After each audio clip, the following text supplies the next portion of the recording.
Be honest for a second. If I ask you right now how much money you actually have saved, not invested, not technically accessible, not my paycheck hits Friday, just real savings, would you confidently answer? Or would you suddenly remember you left the stove on? Because for most people, their savings account isn't a safety net, it's a jump scare. And what makes it worse is the internet keeps yelling things like, once you hit your first $10,000, money just multiplies. Which sounds cute.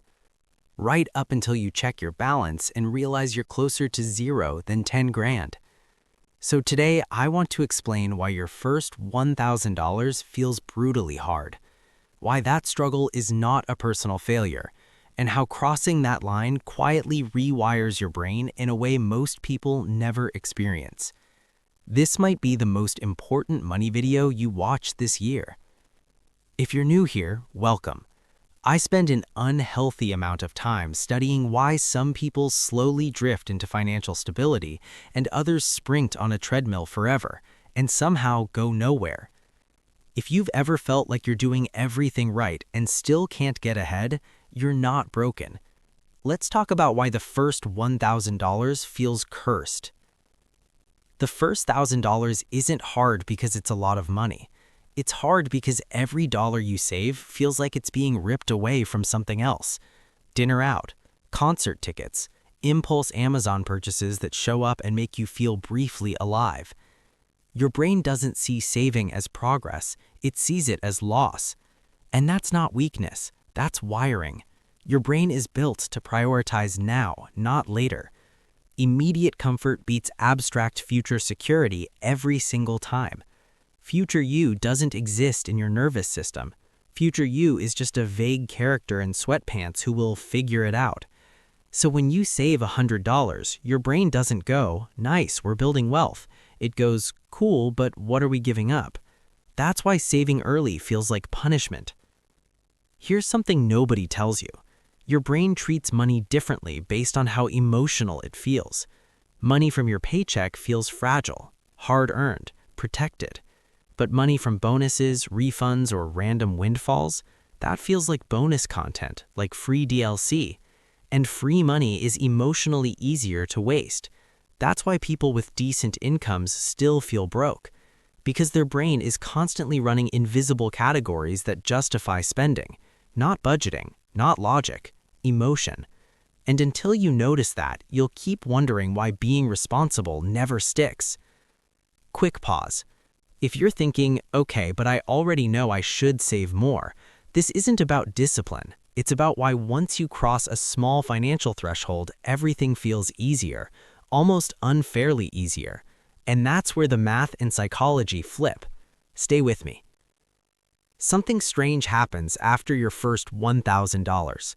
Not immediately, not dramatically, but subtly. You stop seeing yourself as someone trying to save and start seeing yourself as someone who has savings. That identity shift is everything, because before that moment, saving feels hypothetical. After it, saving feels like protecting something. And humans are far better at protecting than creating. You don't want to break the streak. You don't want to go backwards. You don't want to mess up what you've started. Your brain finally has proof that this is working. And once that belief exists, behavior changes automatically. Let's make this painfully realistic. Say you save $100 a month.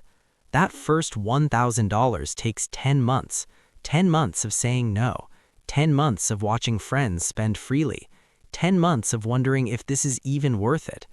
But once that money exists, something new enters the room. Momentum. Even modest growth means your money starts contributing. Not a lot, but enough to matter psychologically. Now the second $1,000 takes less time, not because you changed, but because the system changed. Your effort is no longer alone. And that's the secret most people never reach, because they quit right before momentum kicks in. Here's the weird part no one prepares you for. At some point, spending starts to feel expensive, not saving. You look at a $60 dinner and think, that's 3 weeks of growth I'm erasing. You don't feel deprived, you feel strategic. Your brain flips the narrative. Saving becomes the reward. Spending becomes the trade-off. That's when money stops controlling your mood. And yes, it feels surreal the first time it happens. Most people think money buys stuff. It doesn't. Money buys time, options, breathing room. With no savings, every decision is urgent. Every inconvenience is a crisis. But with even a small cushion, life gets quieter. You don't panic over car repairs. You don't stay in terrible jobs out of fear. You don't feel trapped by every unexpected expense.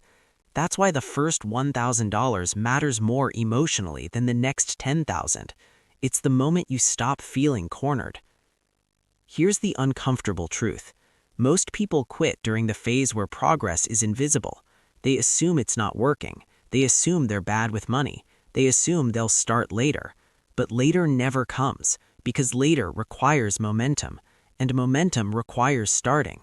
The brutal phase is temporary. The payoff compounds, but only if you stay long enough to feel it. So here's the challenge. Don't aim for rich. Don't aim for perfect. Don't aim for dramatic. Aim for proof. Your first $1,000 isn't about money. It's about becoming someone who believes change is possible. If this helped you see money differently, support the channel and stay with us. And ask yourself one question today. What's the hardest part of saving for you right now? Your future self is already grateful you started.